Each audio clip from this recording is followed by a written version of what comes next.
Auto వాడు వచ్చేసాడు, horn కొట్టేస్తున్నాడు అక్కడ. నువ్వు కాలు పట్టు.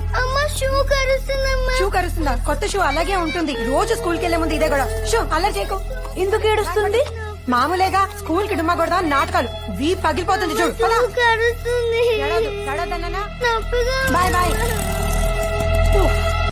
హలో, ఏంటి మాకు తేలుకుంటుందా? ఏమా రోజు స్కూల్ కి పిల్లల్ని నువ్వేగా రెడీ చేస్తున్నావు? షూస్ వేసే ముందు వాటిని దులపాలన్న ఇంగిత జ్ఞానం కొంచెం కూడా లేదా నీకు? ఇప్పుడేమో ఇంకా చూడు. అయినా పని మనుషులు ఇంటి మనుషులుగా చూసుకుంటే ఇలా ఒళ్ళు కొవ్వెక్కి పనులు చేస్తారు. కంగారు పడకండి, పాపకి ఏ ప్రమాదం లేదు, వెళ్లి చూడొచ్చు. ఏంటి అమ్మజ, ఈ రోజు పిల్లల్ని స్కూల్ కి రెడీ చేసింది నేను కదా. ఆ విషయం తెలియక అత్తయ్య నేను తిడుతూ ఉంటే ఒక్క మాటైనా మాట్లాడలేదు. నీ మంచితనంతో ఇంట్లో అందరికి దగ్గర అవుతుంటే నా విలువ తగ్గిపోతుందేమో అనుకున్నాను, కానీ నిన్ను అర్థం చేసుకోవడానికి ప్రయత్నించలేదు. నన్ను క్షమించి అమ్మజ. Download ShareChat.